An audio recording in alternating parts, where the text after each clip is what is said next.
بسم الله الحمد لله وصلى الله وسلم على سيدنا ومولانا محمد وعلى آله وأصحابه والتابعين لهم بإحسان إلى يوم الدين أما بعد. Aujourd'hui, nous commençons le chapitre de l'apostasie. Ar-Ridda. En langue arabe, on l'appelle Ar-Ridda.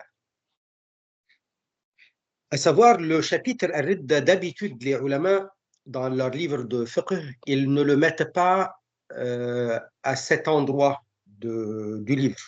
Parce que là, Cheikh, il a commencé par un chapitre sur la croyance. Tout de suite après, il a parlé de l'apostasie. D'habitude, les fuqaha, ils mettent le chapitre de l'apostasie plus loin, même après les rituels, après les transactions. Une fois qu'ils ont fini avec les transactions, le mariage, etc.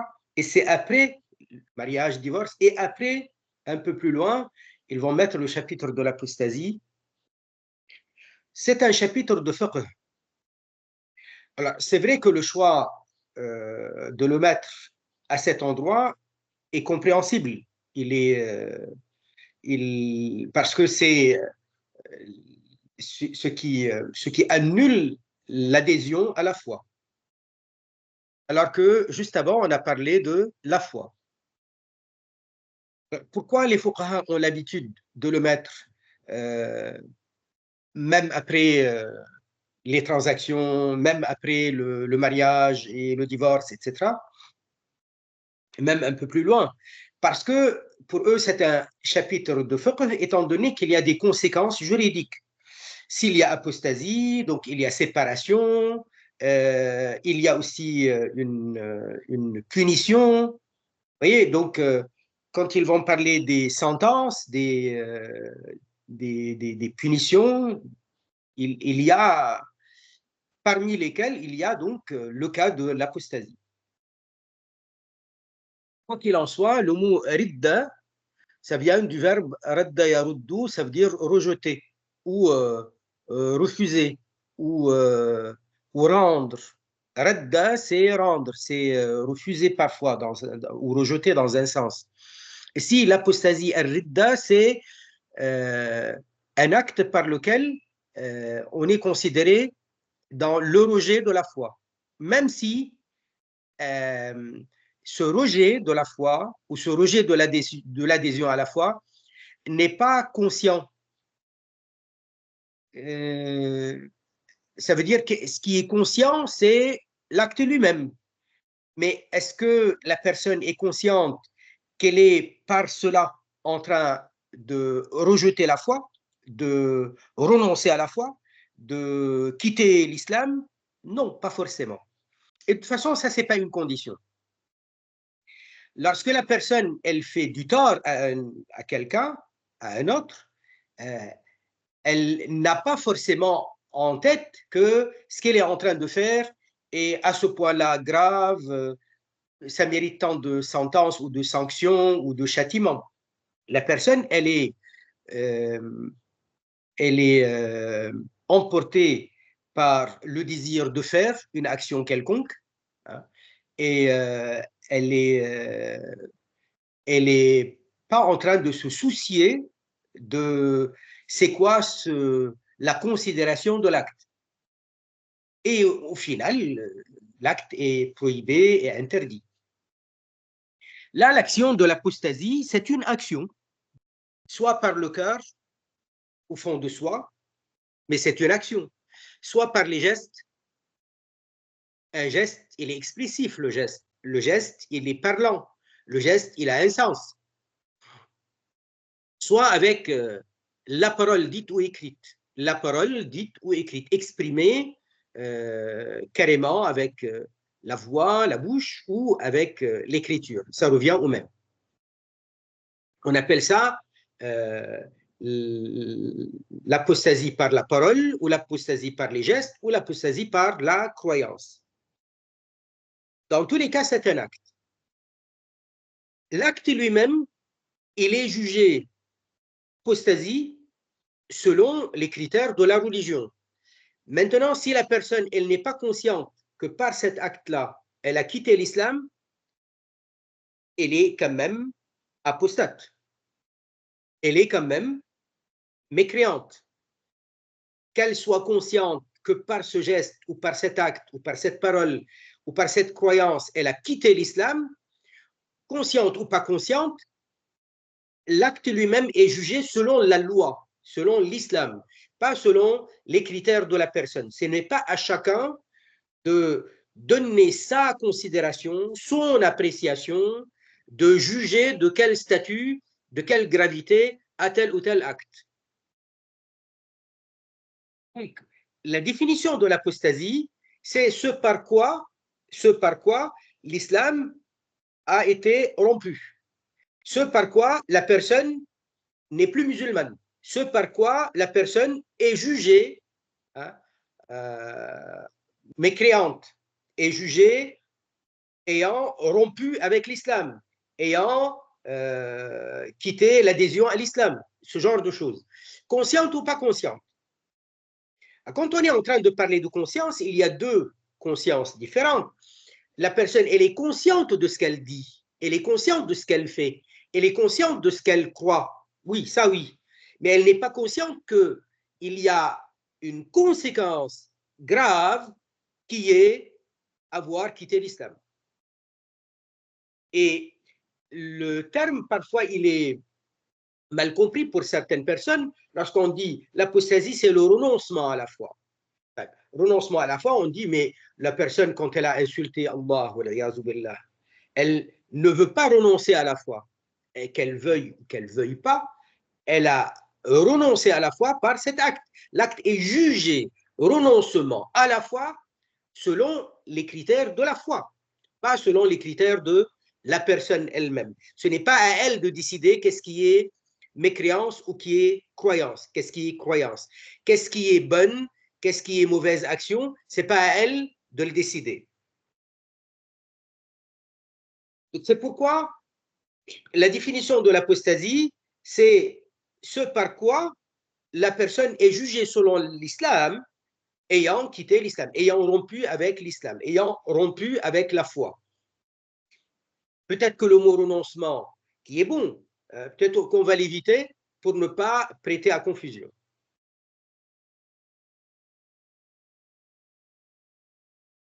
Il dit, il est du devoir de tout musulman de conserver son islam et de le garder de tout ce qui le corrompt, l'annule et le rompt.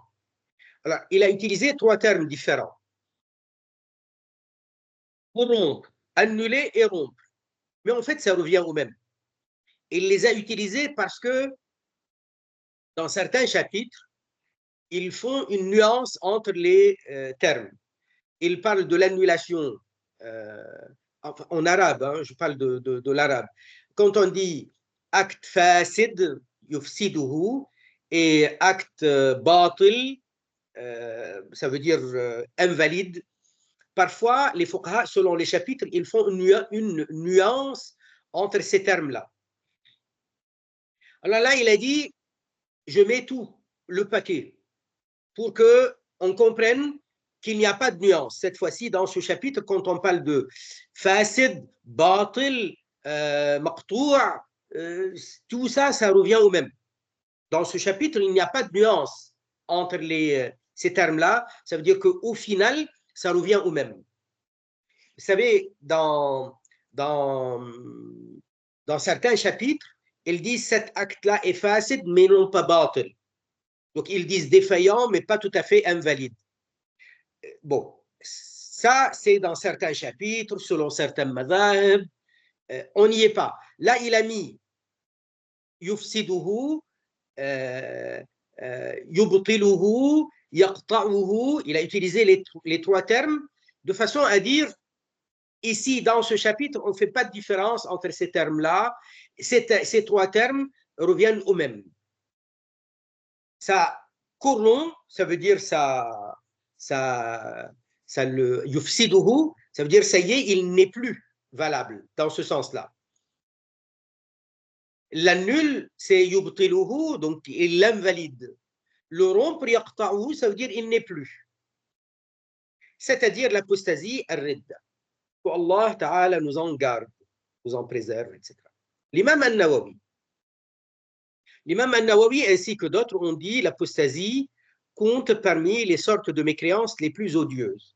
Il fut un temps où cette phrase de l'imam al-Nawawi était traduite, nous, on la traduisait de façon un petit peu pas tout à fait comme il faut. On disait l'apostasie compte parmi les sortes de mécréances les plus graves, ou la plus grave, ou la plus laide. En réalité, cette traduction, elle n'est pas bonne parce qu'elle laisse croire que n'importe quel acte d'apostasie, c'est l'acte le plus grave dans l'absolu. En réalité, non, l'apostasie, c'est un acte de kufr. Parfois, l'acte de kufr, il est par une plaisanterie, quelqu'un qui dit le vin est halal, il est kafir. Et lorsque quelqu'un, il ne reconnaît même pas l'existence d'Allah et il est comme ça depuis des années, c'est beaucoup plus grave. Donc, l'athéisme, la non-croyance à l'existence d'Allah Azzawajal, c'est plus grave que de croire ou de dire que le vin est halal.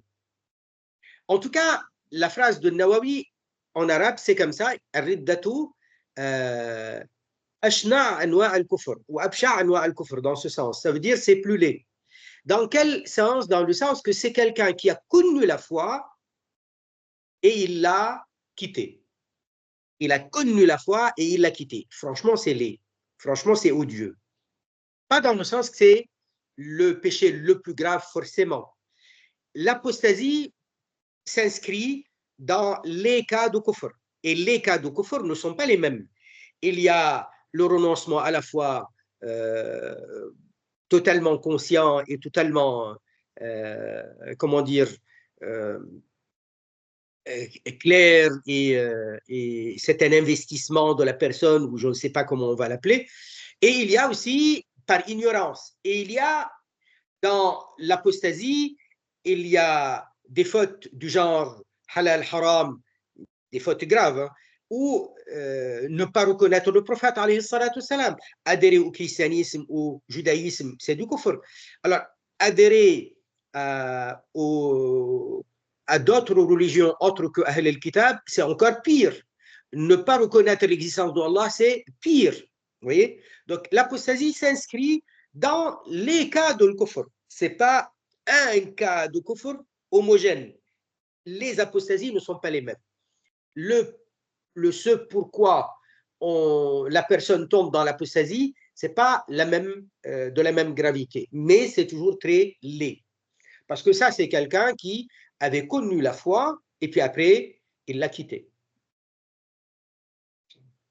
Il dit, à notre époque, le relâchement dans la parole est un fait si répandu qu'un certain nombre de gens prononcent des paroles qui les font sortir de l'islam sans considérer cela comme un péché, alors que bien pire, c'est de la mécréance.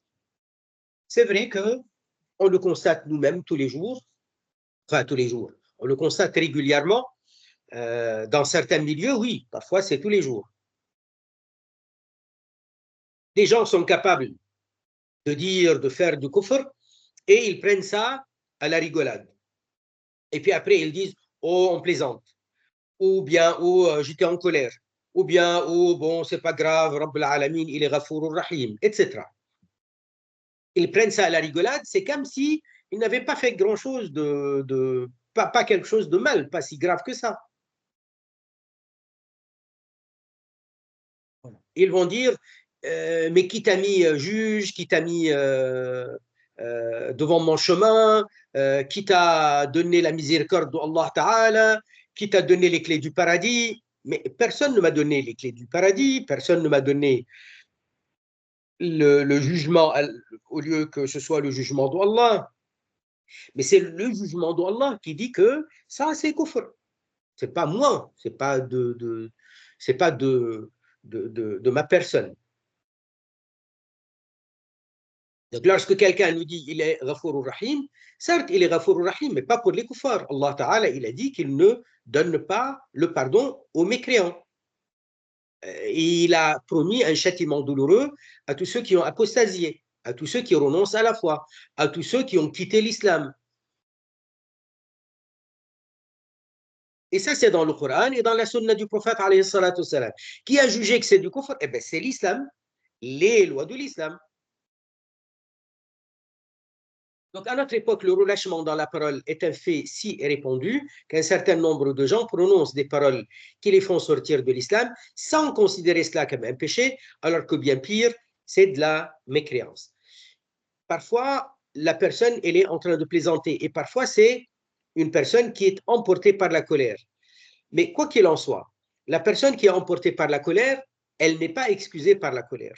Le moment de la colère n'est pas un moment où on est euh, comment dire, exonéré des charges et de la responsabilité. Quand quelqu'un il est en colère et il insulte un autre, on considère qu'il est responsable de son acte. Et donc, il doit demander pardon. Et parfois, l'insulte, elle est tellement grave que parfois, il y a une sanction. Et parfois, on frappe quand on est en colère. Parfois, on casse quand on est en colère. Eh bien, on doit réparer. On est toujours, notre responsabilité est toujours engagée. Quand quelqu'un il est en colère, il divorce, le divorce, il est pris en compte.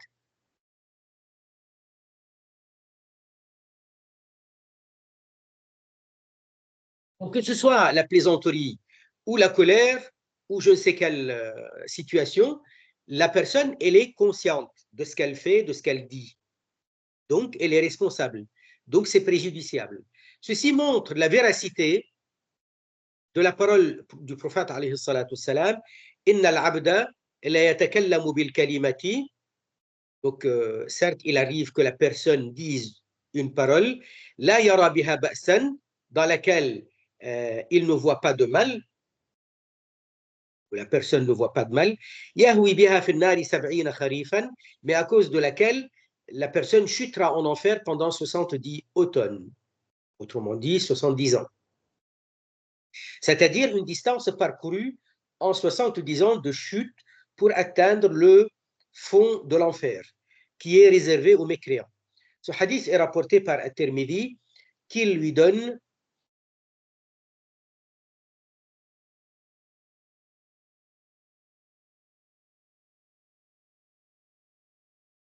qui lui donne le degré de Hassan. Hassan, ça c'est un degré de fiabilité. Quand les ulama ils disent tel hadith est sahih, ça veut dire il est authentique, il est avéré. Il est avéré de façon évidente. Ça veut dire que les maillons de la chaîne de transmission sont très connus.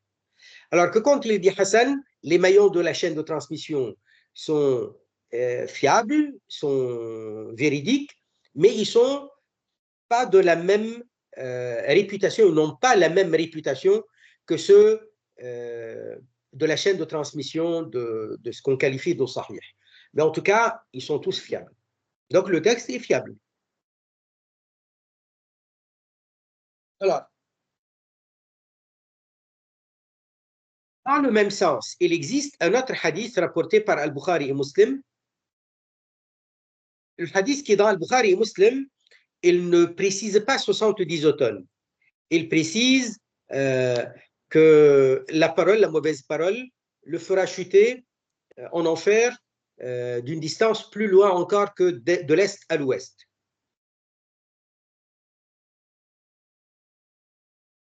Euh, alors, pourquoi Cheikh a choisi celui qui est de Tirmidhi? Et Tirmidhi, il est moins fiable et est connu comme moins fiable que. Enfin, quand on dit moins fiable, c'est pas qu'il n'est pas fiable. Il aurait pu choisir le Bukhari et Muslim qui sont les plus sahih, les plus authentiques. Eh bien, non, il a choisi celui de Tirmidhi parce qu'il y a dans le texte de Tirmidhi, qu'a choisi Tirmidhi, la précision des 70 automnes. Et on sait que dans d'autres hadiths, le prophète, salam, il dit que la chute, enfin le fond de l'enfer, il est parcouru en une chute qui durera 70 ans. Ça, c'est un autre hadith. C'est pourquoi, en fait, il l'a choisi. C'est pour dire que c'est la preuve que le hadith parle de cas de mécréance. Parce qu'il y a des mauvaises paroles qui font chuter en enfer. Il y a des cas de kufr qui font chuter en enfer. mais ce n'est pas forcément du kufr.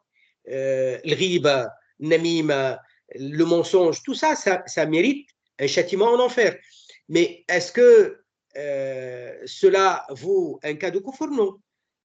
Comment se fait-il que Cheikh il a cité cette parole, enfin il a choisi plutôt, il a sélectionné ce hadith en particulier? C'est parce que quand il dit 70 ans, 70 automnes, nous le savons de par d'autres textes, de par d'autres hadiths, que le fond de l'enfer qui est réservé aux mécréants. Pour y arriver, il y a une chute de 70 ans. Donc il a fait le lien entre les deux. Et puis après, il a ajouté que ce texte-là est appuyé par un texte similaire qui est dans le Bukhari et Muslim, même si dans la version de Bukhari et Muslim, il n'y a pas la précision de 70 automnes, mais on est dans le même registre, dans le même thème, dans le même contexte. Ce hadith est une preuve que la chute dans la mécréance ne requiert pas comme condition d'avoir eu connaissance de la loi correspondante. Ça veut dire que la personne n'avait jamais appris que le chapitre de l'apostasie existe. Et que pour certaines paroles, certains gestes, certaines croyances, c'est de la mécréance. Ni d'être satisfait de l'acte. Parce qu'en fait, il est en train de répondre à un certain nombre d'auteurs, de chouyours, qui ont prétendu que si quelqu'un il prononce la parole du kufr ou il fait un acte de kufr, mais au fond de lui-même, il n'est pas tout à fait satisfait, ils disent qu'il est pas considéré kafir. Et ça, c'est grave. Ni d'avoir cru en la signification de la parole prononcée. Comme par exemple, soi-disant, si quelqu'un il était en train de plaisanter. Eh bien non, plaisanter ou pas plaisanter, c'est du kufr quand même. Donc, le hadith, il dit bien, dans lequel il ne voit pas de mal, ou elle, la personne, ne voit pas de mal. Si elle ne voit pas de mal dans la parole, c'est que pour elle, il n'y a pas de kufr, donc elle ne connaît pas la loi. Pour elle, elle ne cherche pas à devenir mécréante. Pour elle, elle n'est pas contente de le kufr.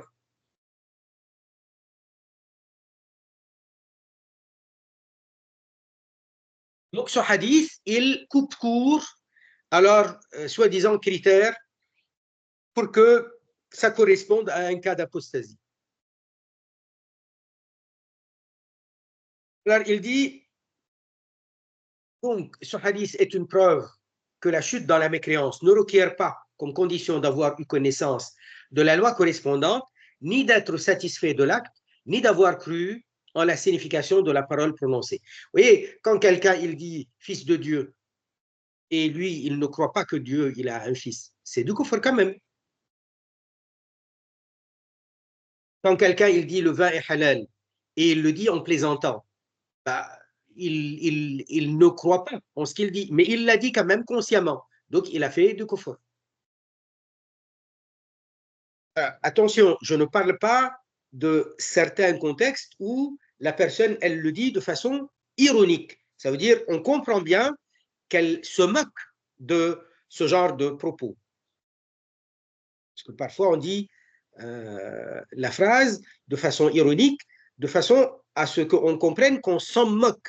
On n'est pas en train de plaisanter, en train de dire ah oui, moi je pense que l'alcool doit être autorisé, halal, etc. Là, ce sera du kufr. Mais quand quelqu'un, dans le contexte et le style ironique, c'est comme s'il dit c'est bête de croire que c'est ou de dire que c'est halal. Le style ironique, c'est il faut le comprendre dans le sens de se moquer de la croyance celle-ci, de la parole celle-ci. Donc là, c'est pas pareil. De même, la chute dans la mécréance ne requiert pas comme condition de ne pas être en colère. Tout comme An-Nawawi l'a signalé en disant, l'imam An-Nawawi, l'imam Sharafuddin An-Nawawi, Al-Shafi'i, il a dit, si un homme s'emporte contre son enfant ou son serviteur et qu'il le frappe violemment et qu'un autre lui dit, n'es-tu pas musulman? S'il répond non, et ce délibérément, il apostasie. D'autres que lui l'ont dit parmi les Hanafis et entre autres. De toute façon, l'imam al-Nawawi, dans son livre Rawdat al-Talibin, il a repris au départ les propos des fuqaha hanafi, et puis après, il reprend leurs paroles, les exemples qu'ils ont donnés comme cas de kufr, et il les commente. Donc, cette phrase-là, cet exemple, il l'a pris des propos des Hanafi, puis après, il l'a approuvé. Vous voyez, donc, l'imam al-Nawawi, quand il a écrit dans Rawdat al-Talibin les exemples, quand il a cité les exemples sur les cas de kufr, il dit au départ, voilà, des fuqaha Hanafi ont dit que les cas de kufr sont tels exemples, etc.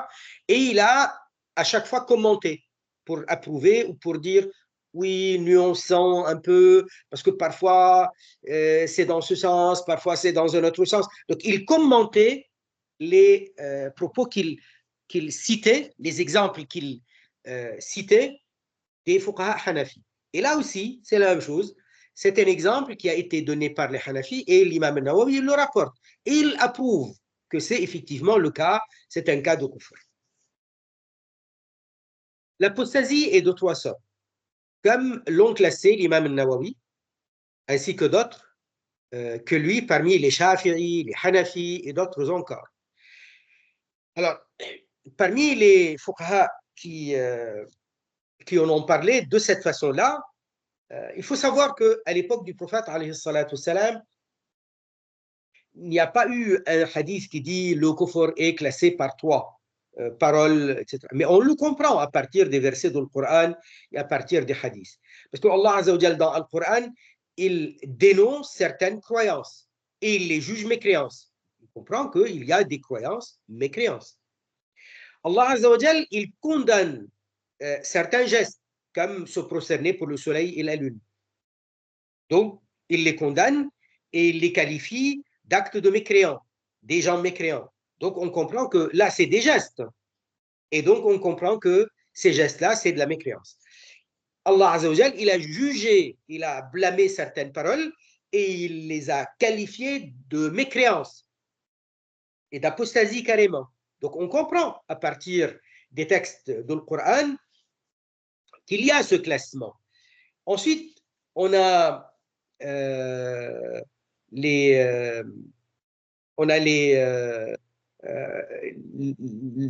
toute la période, enfin une période du califat de Sayyidina Abu Bakr radiallahu anhu, où on a connu, la Ummah a connu une vague d'apostasie tout de suite après le décès du prophète sallallahu alayhi wa sallam, une vague d'apostasie.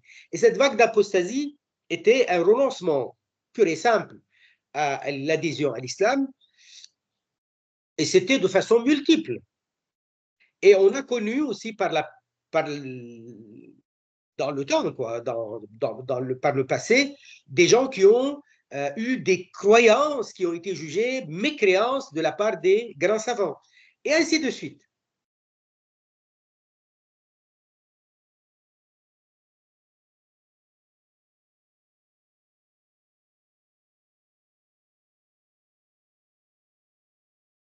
Après, nous avons des savants qui ont été beaucoup plus détaillants que d'autres, comme l'imam al-Nawawi, par exemple, comme l'imam al-Qadi Iyad al-Maliki dans son livre Al-Shifa. Nous avons un grand savant hanafi qui s'appelle l'imam lui, il va le citer après. Il va le citer.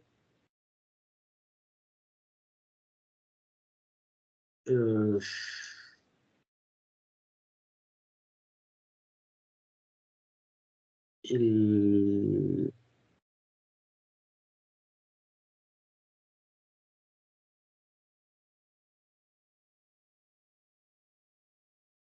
Attendez, j'ai oublié le nom.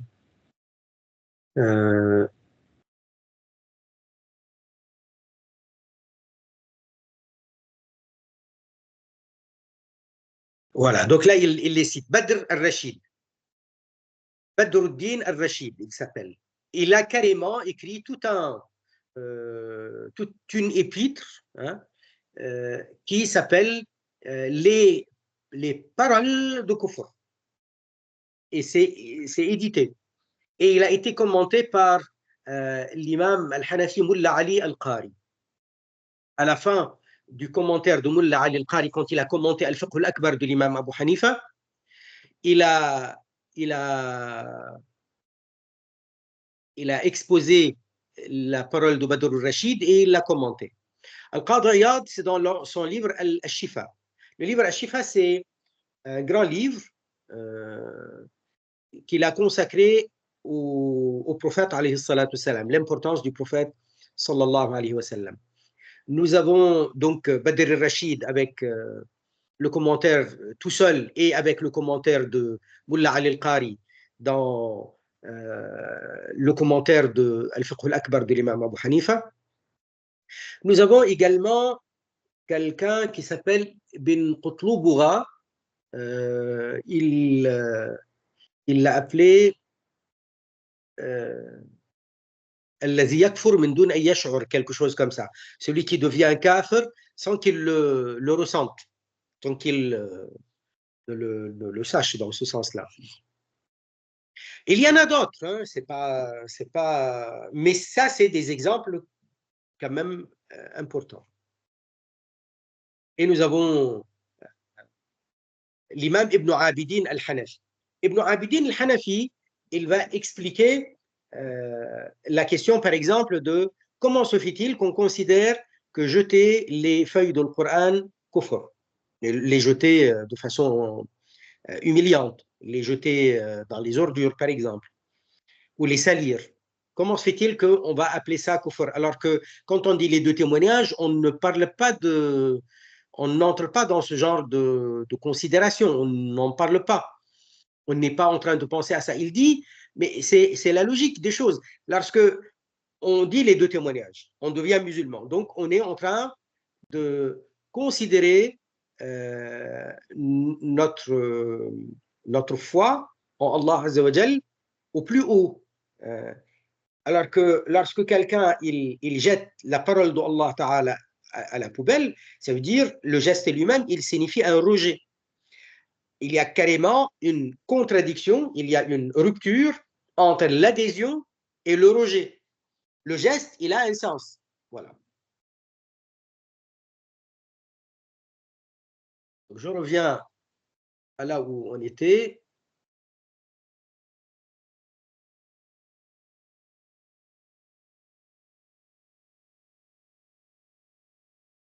L'apostasie est donc de trois sortes, comme l'ont classé An-Nawawi, ainsi que d'autres, que lui, parmi les Shafi'i, les Hanafi et d'autres encore, la croyance, les croyances, des actes ou des gestes.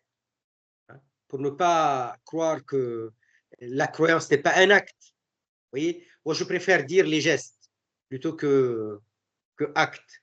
Parce que la croyance est un acte, la parole est un acte. C'est pas faux de dire acte, mais pour être plus précis, je dis croyance, geste et parole. Chaque sorte se ramifie en des branches nombreuses.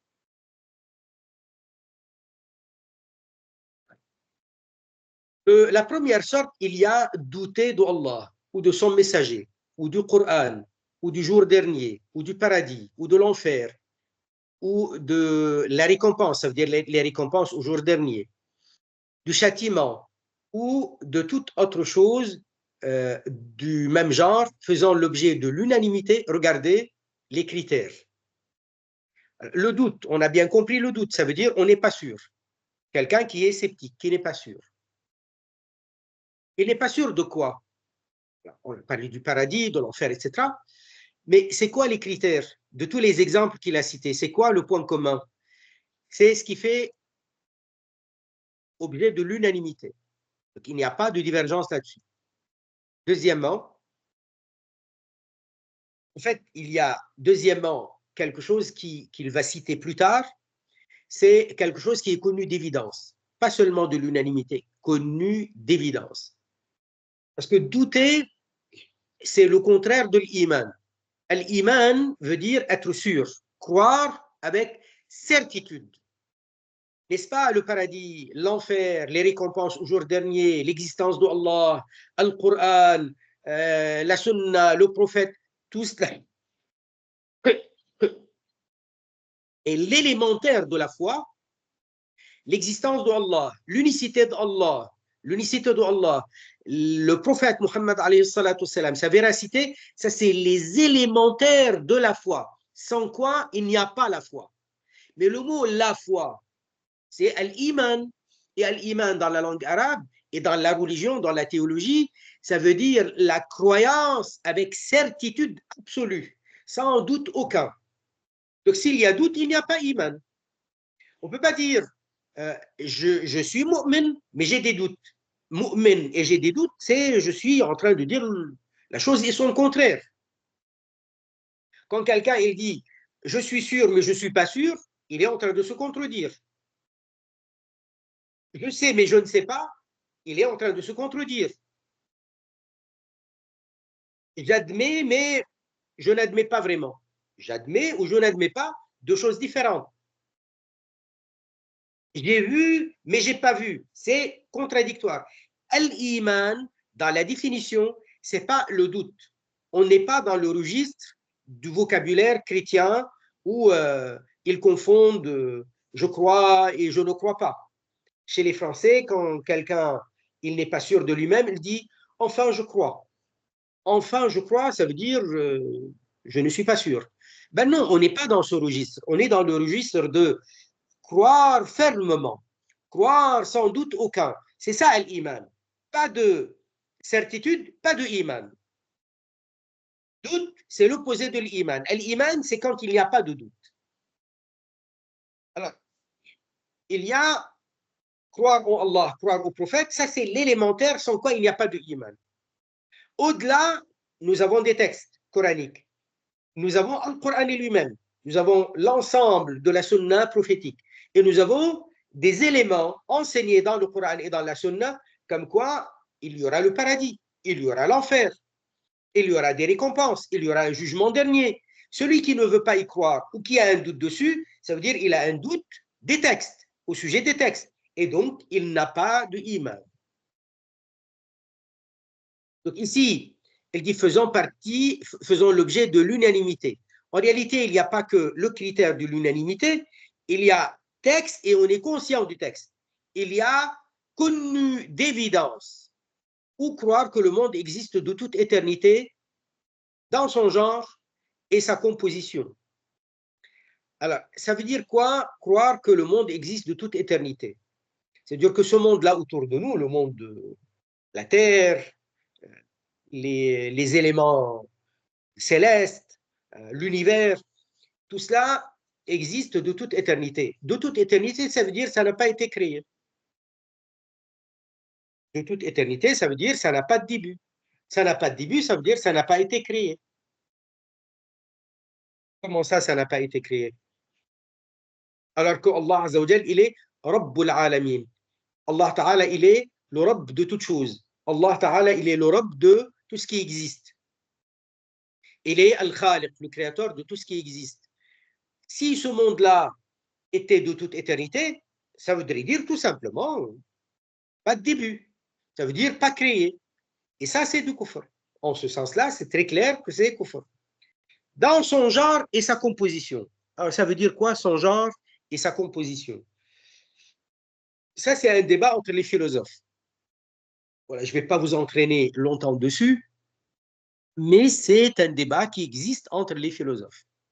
Certains philosophes disent que cet univers existe de toute éternité de par son genre et non pas de par ses compositions.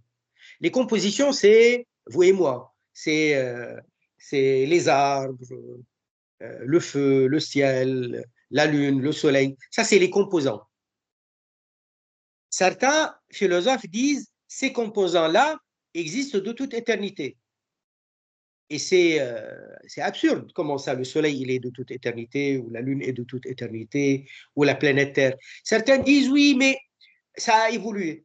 Ce n'était pas forcément sous cette forme, c'était peut-être une autre forme, ça a évolué, mais ça a toujours existé. Les composants. Et alors, ce qui compose la Terre, il y a des éléments communs qui composent un peu la totalité des composants de la Terre. Dans tous les composants de la Terre, on peut trouver un peu d'oxygène, de l'air, quelque part. Il y a une matière qui est à la base de la terre. Il y a de la chaleur, de l'humidité, vous voyez, du froid, de l'élément de sécheresse, sec. Tout ça, c'est des composants qu'on trouve dans tous les composants de cette galaxie ou de l'univers. Ils disent donc, les composants, ça a toujours existé et ça a évolué, ça évolue tout le temps. Ça, c'est du kufr. Et ceux qui disent, non, ce n'est pas les composants qui sont de toute éternité, mais c'est le genre. C'est quoi le genre?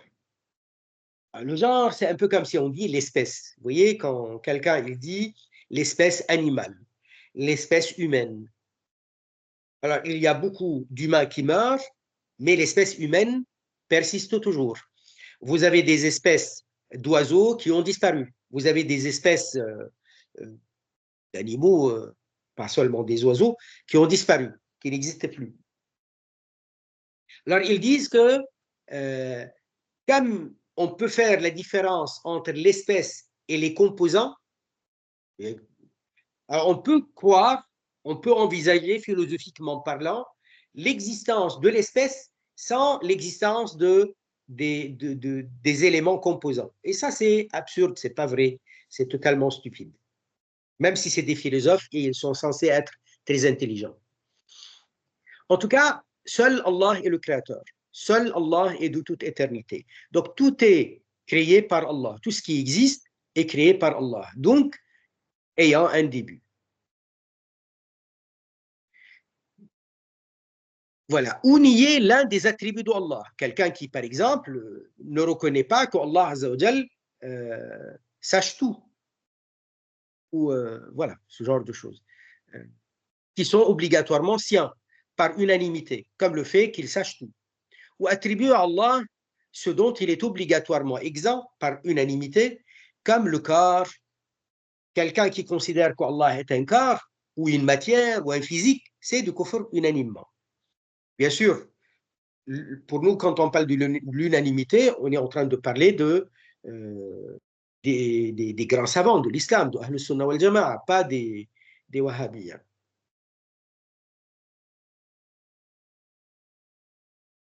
Ou considérer licite ce qui est illicite selon l'unanimité connue de toute évidence dans la religion, et n'échappant pas à la personne concernée. Oui, très souvent, comme la fornication, la sodomie, de tuer un musulman, le vol ou l'usurpation. Ou également considérer illicite ce qui est manifestement licite, comme la vente ou le mariage. Ou nier l'obligation d'un devoir faisant l'objet de l'unanimité, tel que les 5 prières, ou même une seule prosternation de ces prières. La zakat, le jeûne, le hajj, le wudu. Ou considérer obligatoire ce qui ne l'est pas par unanimité. Ou encore nier le caractère méritoire, selon la charia, de ce qui est méritoire par concordance des savants. Par concordance, ça veut dire par accord et unanimité des savants. Jusque-là, j'ai parcouru sans m'arrêter, mais il y a un point commun. Dans tous les exemples que Cheikh a cités, vous remarquerez que Cheikh a cité les cas les plus flagrants. Mais parce que c'est les cas les plus flagrants qui font l'objet de ce critère pour savoir s'il y a kufr ou non. Très souvent, on reçoit des questions. Je me suis trompé, quelqu'un m'a dit que c'était pas comme si, c'est autrement. J'ai dit une parole et cette parole, au final, on m'a dit que je me suis trompé. Cette parole, certains m'ont dit, m'ont corrigé, on m'a dit ça se prononce comme ça et pas comme ça. Comme si, pas comme ça. Est-ce que c'est du kufr? Est-ce que je dois avoir peur? Est-ce qu'il y a jugement? En réalité, tous ces exemples-là qu'il a cités, quand quelqu'un il va croire que le vol est halal, ou il va croire que le vin est halal, ou il va croire que le mariage est haram, ou il va dire que les 5 prières quotidiennes ne sont pas obligatoires. Donc, il est en train de faire quoi au final? Il est en train de dire le contraire de ce que tout le monde connaît, ce dont on sait d'une évidence. La religion dit que c'est obligatoire et ça ne lui échappe pas. Regardez ce qu'il a dit au début. Considérer licite ce qui est illicite selon l'unanimité, donc tous les musulmans le savent. Deuxièmement, il a dit connu de toute évidence dans la religion. Qu'est-ce que ça veut dire connu d'évidence? Ça veut dire autant les savants que les ignorants le savent. Autant les savants que les ignorants le savent. Monsieur tout le monde le sait. Ça veut dire que ça ne lui échappe pas. Et il ajoute justement, et n'échappons pas à la personne concernée. N'échappons pas à la personne concernée. Donc, ça correspond à ce qu'on appelle takrib. Ça correspond à ce qu'on appelle takzib. C'est quoi takzib? Traiter de faux, mais consciemment. Je sais que, de toute évidence, comme tout le monde le sait, que l'islam ordonne 5 prières quotidiennes. Si quelqu'un dit le contraire, ça veut dire que ça ne lui échappe pas. Ça veut dire qu'il est au courant que c'est obligatoire dans l'islam. Et il n'est pas d'accord. Donc, il est en train de plaisanter, il est en train de dire ça par bêtise, par je ne sais quoi, mais il le sait. Donc, il est en train de contredire en connaissance de cause. C'est ce que nous appelons takrib. À partir de là, c'est du kufr. Maintenant, un cas qui n'est pas connu. Un cas qui est dans le Coran, carrément dans le Coran, verset coranique, connu dans l'unanimité, mais pas connu d'évidence par tout le monde. Parce que ce n'est pas parce que c'est dans le Coran que tout le monde le connaît. Par exemple, le cas de l'héritage. Le cas de l'héritage, lorsque on est en train de partager l'héritage et il y a un homme qui décède et il a des enfants et il y a parmi les héritiers la veuve. Ben, la veuve, elle a le huitième. C'est un texte coranique. Quelqu'un qui dit le contraire. Mais parce que, quand il a dit le contraire, il ne le savait pas. Il a commis une faute, certes, un grand péché, certes, mais ce n'est pas du kufr parce qu'il ne le savait pas. S'il le savait et il dit le contraire, ça sera du kufr, oui. S'il contredit en connaissance de cause, ça sera du kufr, oui. Donc ce n'est pas parce qu'on a fauté et on a dit le contraire que c'est tout de suite kufr. Ce genre de choses, c'est des choses qu'on ne connaît qu'à partir de as-sama. Ça veut dire quoi, as-sama? Ça veut dire l'oreille. Ça veut dire on l'entend. Ça veut dire on l'apprend. Ça veut dire on nous le transmet. Eh bien, si on n'est pas au courant, ou si on a été au courant et on l'a oublié, oublier, ça veut dire on n'est plus au courant. Ça revient au cas de celui qui n'a jamais appris. Ça revient au même, au final. En tout cas, le cas, enfin plutôt le critère commun, c'est d'en être conscient et de contredire en connaissance de cause.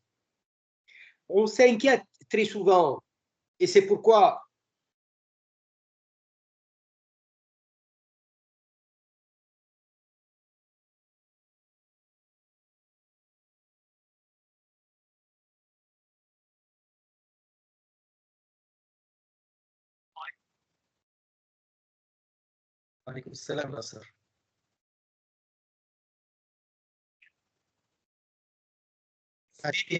je suis en train de donner un cours à toute la famille. Tu n'es pas au courant?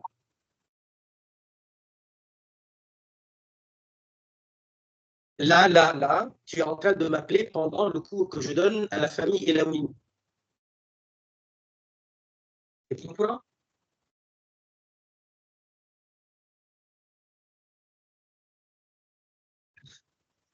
Oui, oui, c'est sur Skype. Oui.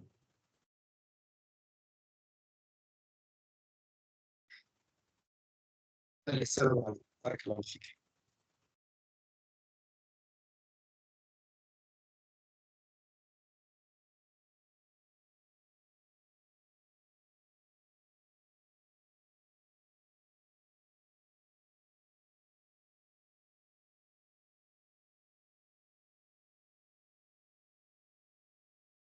Ok, est-ce que vous avez bien, euh, euh, voilà, est-ce que je me suis bien exprimé? Je ne dis pas que vous avez bien compris. Est-ce que je me suis bien exprimé? Est-ce que je me suis bien fait comprendre que il y a quand même un point commun? Vous savez, Cheikh, par exemple, une fois, il nous a donné cet exemple-là. Il a dit, vous savez, Moussa alayhi salam, c'est le prophète qui a été le plus mentionné dans le Coran. Le mot Moussa, et on parle de Moussa le plus dans le Coran, quand on parle de tous les prophètes. Imaginons le cas d'un musulman. Un musulman, il a appris, comme tous les musulmans, que Moussa est un prophète. Et à cause de son ignorance, de sa négligence, le temps est passé et il a totalement oublié, il ne lit pas le Coran d'habitude. Voilà. Il n'écoute pas forcément les cours de religion. Ou peut-être que oui, mais en tout cas, pendant un certain temps, il n'avait plus euh, revu cette mention que Moussa est prophète. Et il lui arrive un moment d'oubli total et il dit non, non, Moussa c'est pour les Juifs, pas pour nous. Par exemple. Cheikh, il dit, au moment où il l'a dit, il était enfin, il avait oublié totalement que c'est coranique, c'est prophétique, c'est islamique. Ça lui a échappé totalement par moment. Au moment où il a contredit, au moment où il a dit le contraire de le Coran, de la Sunna, de l'unanimité, de ce que majoritairement, enfin, un peu partout, les musulmans le savent, même les non-musulmans savent que les musulmans considèrent que Moussa est un prophète, mais par moment, sur le moment, il avait oublié, totalement ça lui a échappé, et au moment où il a oublié, il a dit le contraire. Il a dit dans ce cas-là, c'est pas du kufr. Donc on s'inquiète, ça se comprend, mais il ne faut pas s'inquiéter en réalité comme si c'était un cas de kufr, lorsqu'il s'agit d'un cas où la contradiction n'a pas été en connaissance de cause. Alors, je reviens à cela un peu plus en détail, mais rappelons la règle. Tous ces cas que nous avons vus, euh, il y a un point commun, c'est lequel? C'est le takzib. Et qu'est-ce qu'on appelle takzib? Ça veut dire traité de faux, traité de mensonger. Lorsque je suis conscient que c'est comme ça dans l'islam et la personne dit le contraire. Lorsque la personne elle est consciente que c'est comme ça dans l'islam et elle dit le contraire, quelle que soit la raison elle est plaisanterie, la raison elle est la colère, quelle que soit cette raison-là, mais elle est consciente que c'est comme ça dans l'islam et elle dit le contraire. C'est ça qui est kufr. C'est parce que il s'agit de choses qu'on ne peut connaître qu'à partir de la transmission. Ce n'est pas les élémentaires à partir desquels on est croyant, comme la ilaha illallah et Muhammadur Rasulullah sallallahu alayhi wa sallam. La croyance en les attributs d'Allah, la croyance en la véracité du prophète alayhi salatu salam. Ce qui fait l'objet de ce qu'on appelle le socle élémentaire principal de l'adhésion à la foi, sans quoi on n'est pas croyant. Après, au-delà de cela, il y a des choses qu'on apprend. On les connaît ou on ne les connaît pas. Alors, si on les contredit en connaissance de cause, excusez-moi.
Désolé encore une fois, j'ai eu un appel. Cette fois-ci, c'est pas Nasser.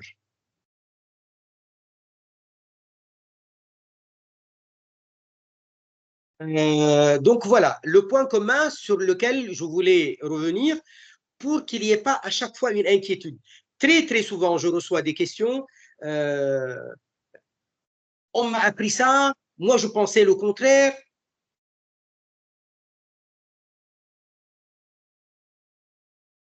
Désolé encore, une seconde, s'il vous plaît. Excusez-moi. Oui, salam alaikum.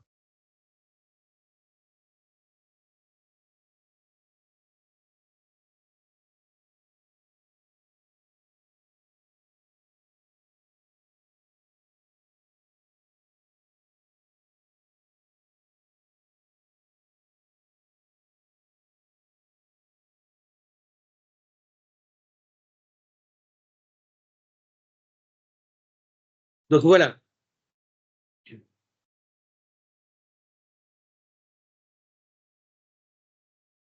Donc, tous les exemples qu'on a cités, c'est pour ça que je suis passé dessus sans beaucoup de développement ou de commentaires.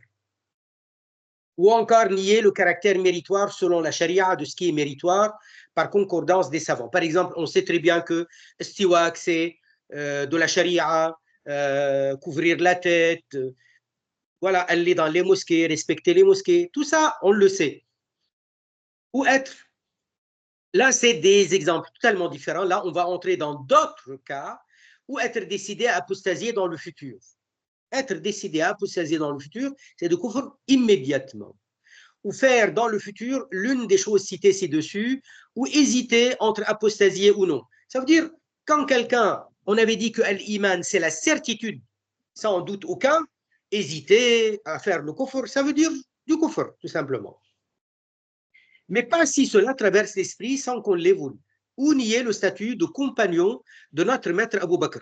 Là, la question de Sayyidina Abu Bakr, c'est parce que c'est dans le Coran. C'est vrai que le nom Abu Bakr n'est pas mentionné dans le Coran, mais unanimement, on sait que le verset parle de, quand il est question de, dans la grotte le jour de l'immigration,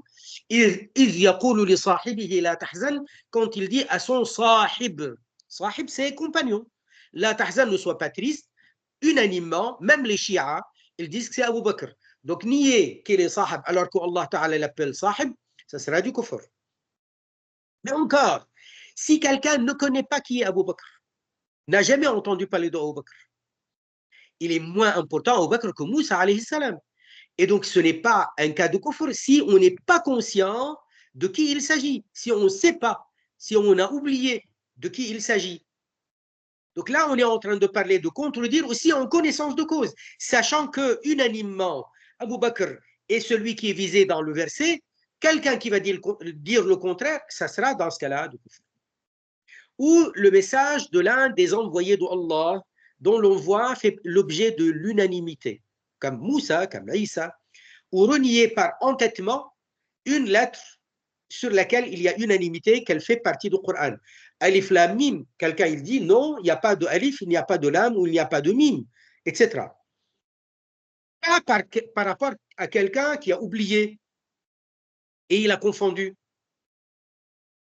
Ou renier par entêtement une lettre, voilà, ou rajouter par entêtement une lettre rejetée par l'unanimité. Donc, dans le début de Surat al-Baqarah, c'est Alif Lam Mim, ce n'est pas Alif Lam Mim Ra. Quelqu'un dit non, il y a Ra. Unanimement, non. Et il le sait. Et donc, c'est par entêtement. Là, ça sera du kufr. Ou démentir un messager ou le dénigrer, Moussa, Isa, Ayoub, voilà. Ou utiliser à son sujet un diminutif de son nom par dénigrement. Se moquer d'un prophète, c'est du kufr. Ou considérer possible que quelqu'un venant après notre prophète Muhammad sallallahu alayhi wa sallam ait le statut de prophète. Tout ça, c'est des cas de kufr parce que ça sera du takzib. Ça sera du takzib. Takzib, c'est quoi? Traiter de faux, alors que on est au courant de ce que on dit la religion de l'islam. بارك الله فيكم سبحان الله والحمد لله ولا إله إلا الله لا إله إلا الله لا إله إلا الله لا إله إلا الله اللهم صل على سيدنا محمد وعلى آله وصحبه وسلم. السلام عليكم ورحمة الله.